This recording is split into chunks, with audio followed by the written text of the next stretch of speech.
Good morning. As soon as everyone gets in, we'll get started.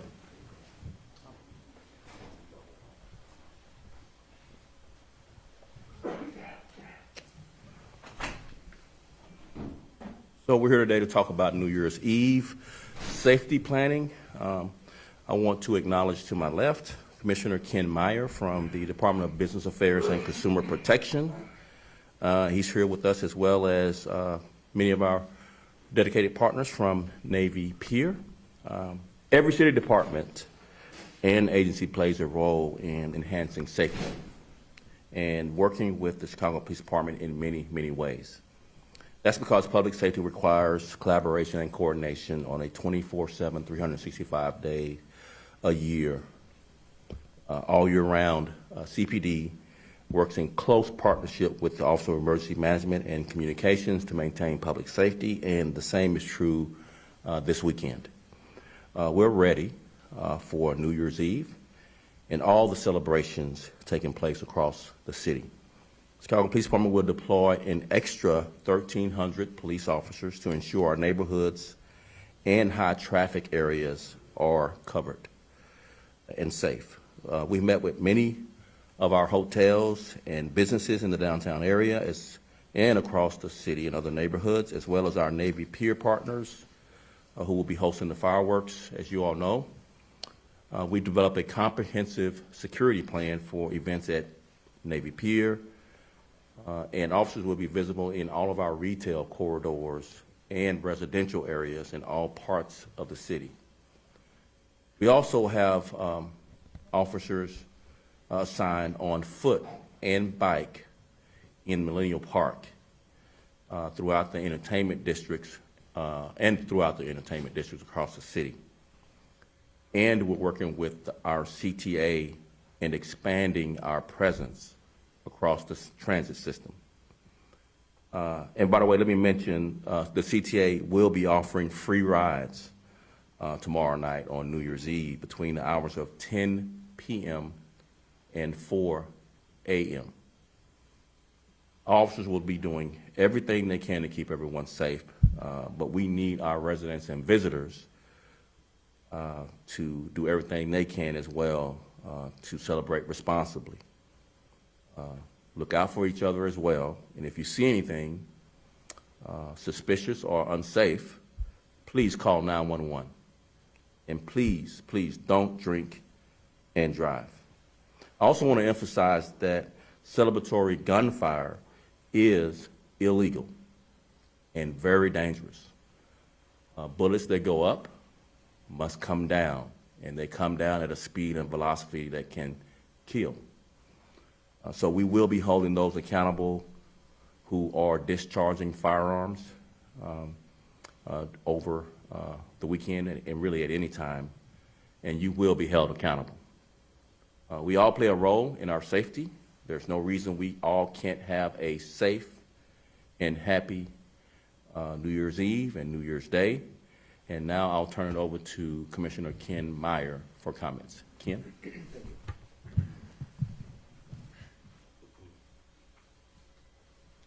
Thank you, Superintendent Brown. Good morning, everyone. My name is Ken Meyer, and I'm the Commissioner for the Chicago Department of Business Affairs and Consumer Protection, also known as BACP.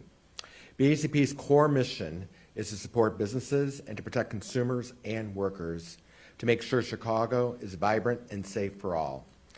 As New Year's Eve approaches, I hope the holiday will be enjoyable for people who join in the festivities at venues throughout Chicago.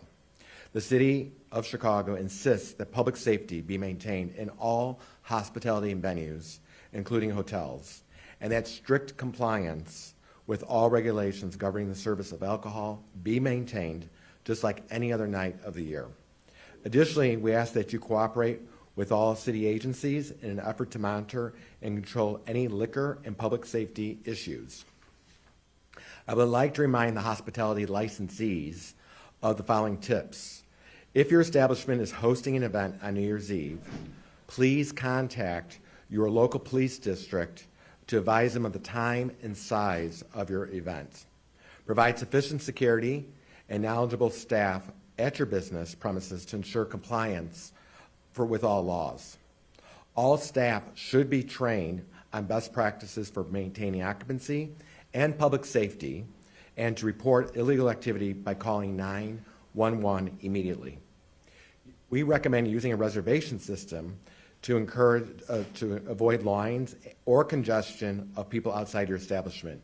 If you do have a line outside, you are responsible for the activity of the individuals waiting in line.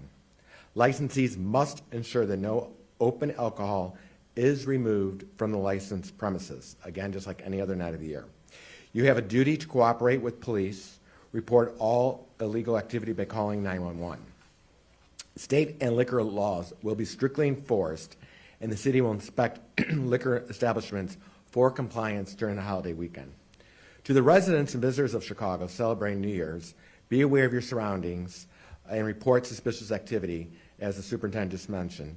Call 911 immediately if you see something that just does not seem correct.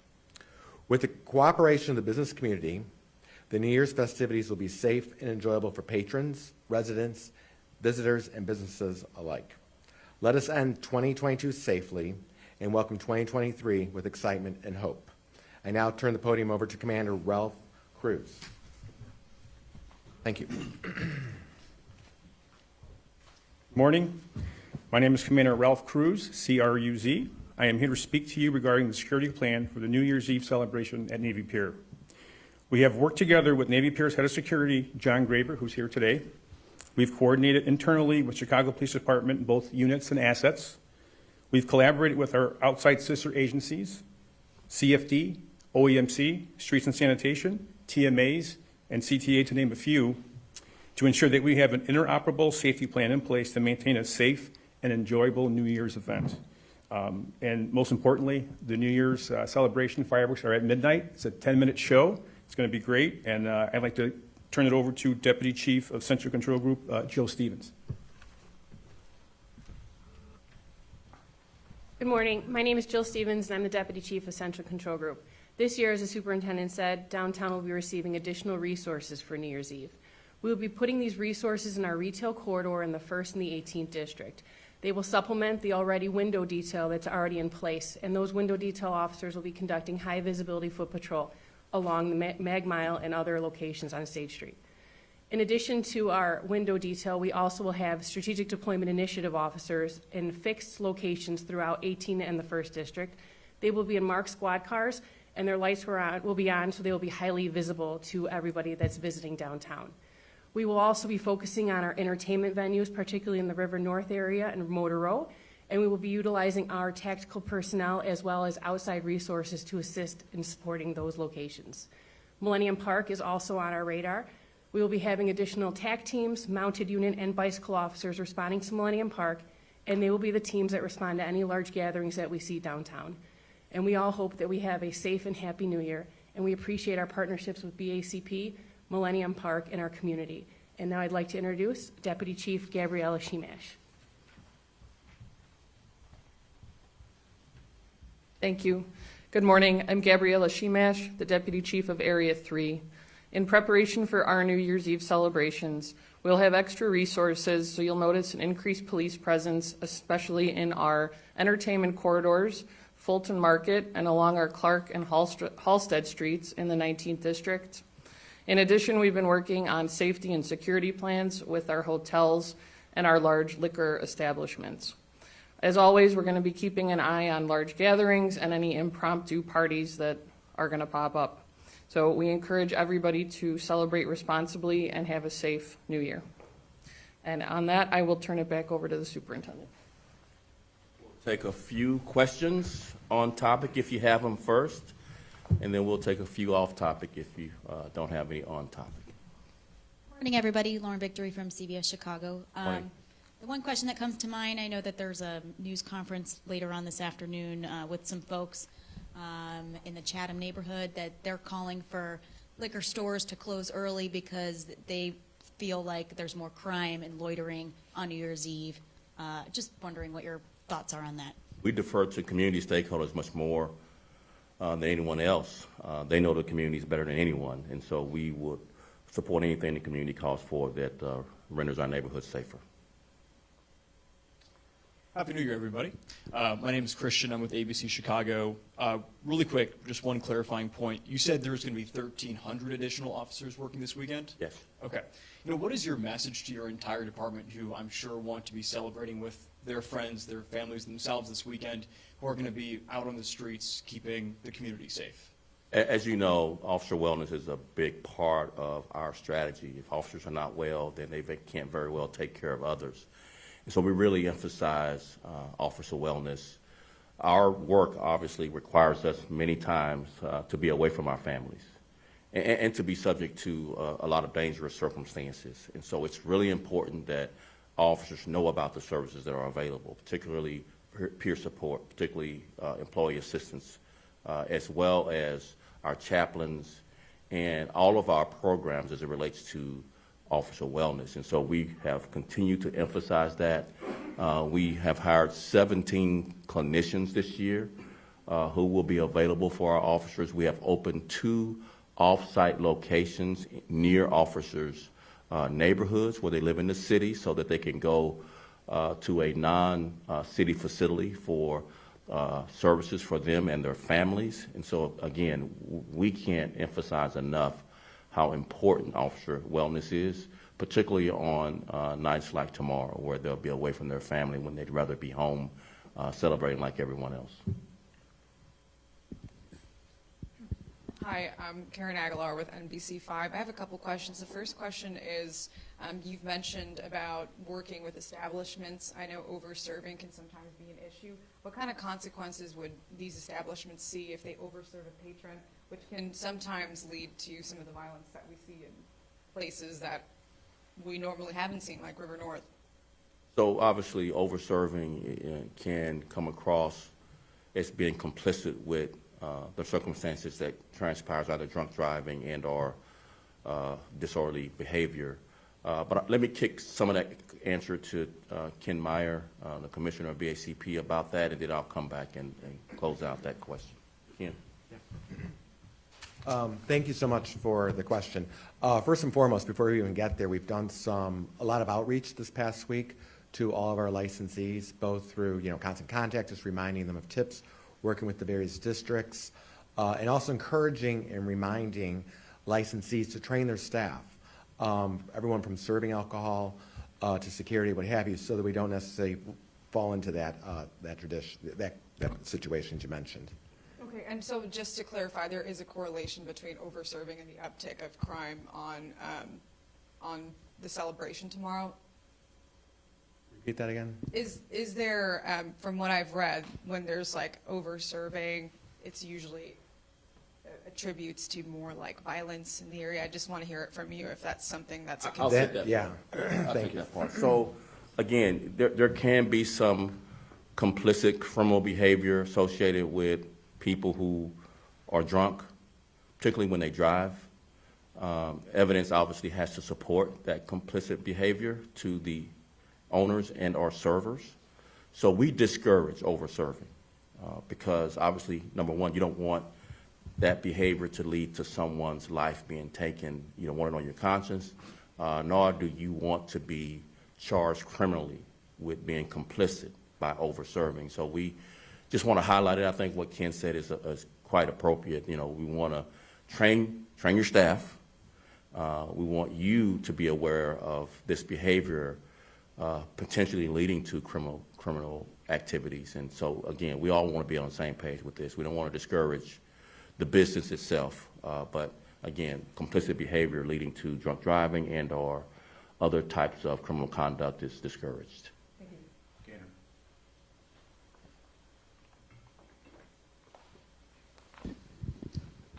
Gaynor Hall, WGN. Superintendent, just want to get your thoughts on what the negative or what you think the negative impact would be of allowing credentialed media to still continue to have access to real-time scanner traffic as we have been able to have access to it.